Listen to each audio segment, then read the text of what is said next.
ជំរាបសួរសួស្តីអ្នកទាំងអស់គ្នាស្វាគមន៍ជាថ្មីមកកាន់វីដេអូបង្រៀនភាសាចិនចឹងថ្ងៃនេះគឺយើងនឹងមកសិក្សាពាក្យថ្មីនិងប្រយោគថ្មីទាំងអស់គ្នា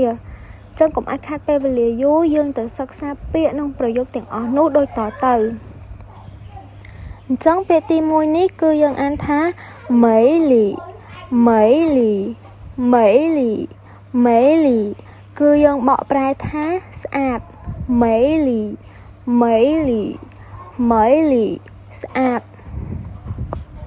អញ្ចឹងដើម្បីឲ្យកាន់តែច្បាស់យើងទៅសិក្សាលើប្រយោគទាំងអស់គ្នាអញ្ចឹងប្រយោគមួយនេះគឺយើងអានថា她很美丽她很美丽她很美丽នាងស្អាតណាស់អញ្ចឹងយើងអានម្ដងទៀត她很美丽她很美丽នាងស្អាតណាស់ចូលដល់ពាក្យទី2គឺយើងអានថា帅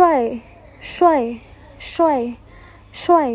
帅ហ្នឹងគឺយើងបកប្រែថាសង្ហា帅帅សង្ហាអញ្ចឹងយើងអានម្ដងទៀត帅帅សង្ហាអញ្ចឹងដើម្បីឲ្យកាន់តែច្បាស់យើងនឹងទៅសិក្សាលើប្រយោគទាំងអស់គ្នាអញ្ចឹងប្រយោគមួយនេះគឺយើងអានថា我的弟弟很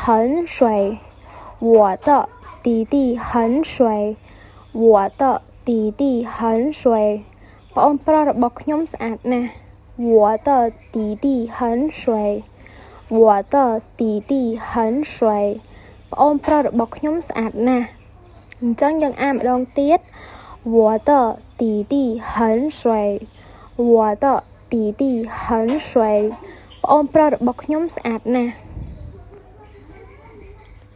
អញ្ចឹងយើងចូលដល់ពាក្យទី3គឺយើងអានថា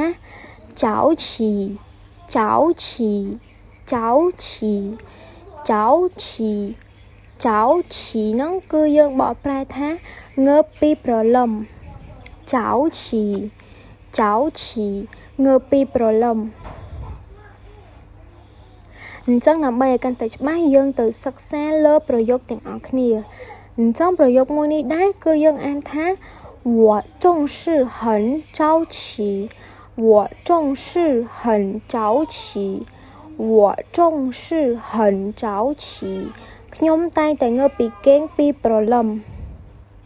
អញ្ចឹងយើងអានម្ដងទៀត我总是很着急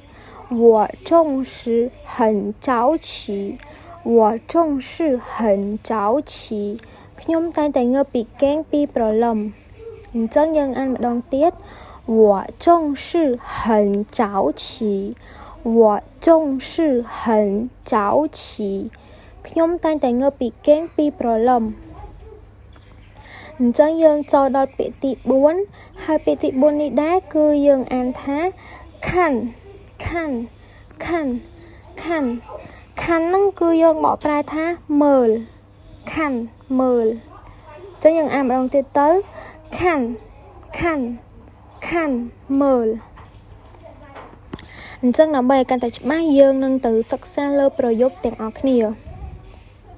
អញ្ចឹងប្រយោគមួយនេះដែរគឺយើងអានថា你看什么看你看什么看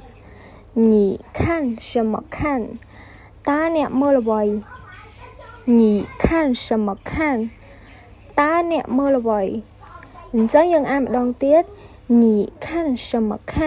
តើអ្នកមើលអ្វី你看什么看តើអ្នកមើលអ្វី